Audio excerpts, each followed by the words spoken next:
Chemistry मास्टरचा नमस्कार. आपण थर्मोडायनॅमिक्सचा आता 66 नंबरचा प्रॉब्लेम बघतोय. हा प्रॉब्लेम ऍक्च्युली हेस लॉवर डिपेंड आहे. हेस लॉ. आता हेस लॉ काय सांगतोय, तुम्ही एखादी रिएक्शन एक स्टेपमध्ये केली काय, नंबर ऑफ स्टेपमध्ये केली काय, एन्थाल्पी चेंज हा सेम असतो. मग आता या रिएक्शन्स आपण लिहूया. बघा, ही पहिली रिएक्शन दिली ते कोणती दिले, NH3 प्लस ॲक्वेस. ॲक्वेस म्हणजे पाण्यात टाकला अमोनिया. पाण्यात टाकल्यानंतर काय तयार होतोय, NH3 ॲक्वेशियस तयार होतोय AQ वाला. आणि दुसरा कोणला HCl, हा पण आपण काय केला, पाण्यात टाकला AQ. आणि काय तयार होतंय, HCl ॲक्वेस तयार होतोय, AQ दिलं. मग आपण काय करूया, याला डेल्टा H1 बोलूया, आपण याला डेल्टा H2 बोलूया. अजून काय दिलंय त्यांनी, जर अमोनिया म्हणजे हा NH3 हा गॅसेस स्टेटमधला, हा G वाला म्हणजे सुरुवात, आणि HCl हा गॅसेस स्टेटमधला आणि हा पण गॅसेस स्टेटमधला, आणि आपण हा डायरेक्ट पाण्यात टाकला तर डायरेक्ट काय तयार होणार आहे, NH4Cl तयार होणार आहे. म्हणजेच जे इथून हे दोघं एकत्र येऊन जे तयार होणार होतं ते काय तयार होणार होतं, तर NH4Cl तयार होणार होता. म्हणजे समजून घ्या. आता मी तुम्हाला कळत नसेल तर मी थोडंसं हे अनेकदा एक्सप्लेन करतो. हा सुरुवात पॉईंट आहे, हा मधला मिडल पॉईंट आहे, आणि हा फायनल पॉईंट आहे. म्हणजे हे जर सांगली कन्सिडर केलं तर हे पुणे आहे आणि हे मुंबई आहे. मग इथं काय केलंय, ही रिॲक्शन बघा, ही स्टारवाली रिॲक्शन मी जी करतोय ना, ह्याला आपण डेल्टा H3 बोलूया आपण. ही डायरेक्ट झाली बघा रिॲक्शन, सांगलीमधून डायरेक्ट निघालं मुंबईला पोहोचलो, त्या पद्धतीने रिॲक्शन झाले. पण ही रिॲक्शन तशी नाही. पहिला आपण कुठं होतो, सांगलीमध्ये होतो, परत पुण्यात जाऊन थांबलो, तिथून परत मुंबईला गेलो. म्हणजेच ह्या दोघांची सम म्हणजे तुम्ही समजून घ्यायचं सांगली ते पुणे. ह्या दोघांची सम समजून घ्यायचं की ही एक स्टेप आहे आणि इथून दुसरी स्टेप सुरू झाली. इथून इथंपर्यंत एक स्टेप, इथून इथंपर्यंत दुसरी स्टेप, आणि ही रिॲक्शन बघा डायरेक्ट रिॲक्शन झाली. मग आता त्यांनी काय म्हणतायत, तर calculate the enthalpy of neutralisation of aqueous solution. म्हणजे यांचं इथून इथंपर्यंत जे काय ॲक्वेस सोल्युशन तयार झाले ना, इथून इथंपर्यंत न्यूट्रलायझेशनचे हे काढा. म्हणजे आपण याला डेल्टा H4 बोलूया, ते म्हणतात डेल्टा H4 काढा. आपल्याला काय करावं लागेल, डेल्टा H3 मधून हे दोन वजा केले तर काय राहतो, मग आपला डेल्टा H4 राहतो. आपण हा फॉर्म्युला काय करू शकतो बघा, आपणच तयार करायचा formula. Delta H3 is equals to ह्या दोघांची सम करायची, ह्यातनं हे वजा करायचं.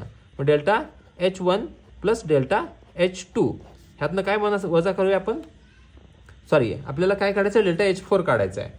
माय मिस्टेक, आम्हाला काय काढायचं, डेल्टा H4 काढायचं आहे ना.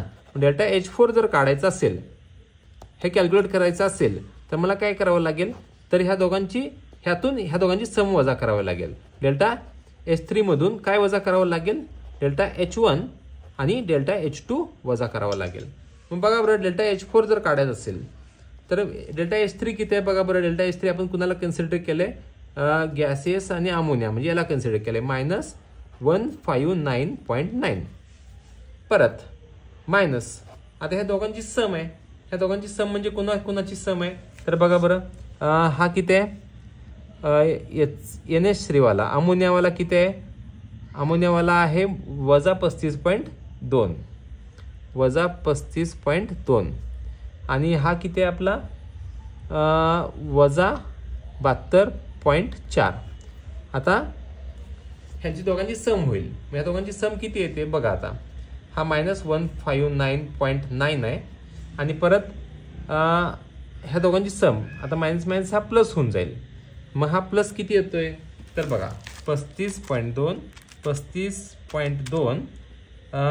अधिक 72.4 किती आला, तर 107.6 आला. आता हा मायनस मायनस प्लस झाला. परत आता ॲक्च्युली याला मायनस साईन होता आणि हा मायनस मायनस प्लस प्लस झाला. आता याच्यातून हे वजा करायचं, म्हणजे किती होते बघा, 107.6 वजा 9.9 इज इक्वल्स टू किती आला, 52.3, मायनस साईन आला, -52.3 किलो जूल आला. डेल्टा H4 तुम्ही काढला. म्हणजे तुम्ही काय केला, याला डेल्टा H4 कन्सिडर केला. म्हणजे तुम्हाला अजून एकदा मी रिपीट करतो, हा जो पॉईंट आहे ना, याला तुम्ही सांगली बोला, या पॉईंटला तुम्ही पुणे बोला, आणि या पॉईंटला तुम्ही मुंबई बोला, हां बॉम्बे. मग हे तुम्ही काय केला, सांगलीमधून निघाला, पुण्यात जाऊन थांबला, परत इथं मुंबईला गेला. 2 स्टेपमध्ये रिॲक्शन केली ही. तसं इथं नाही केलं तुम्ही. इथं काय केला, इथं सांगलीमध्ये होता तुम्ही, डायरेक्ट मुंबईला गेला इथं.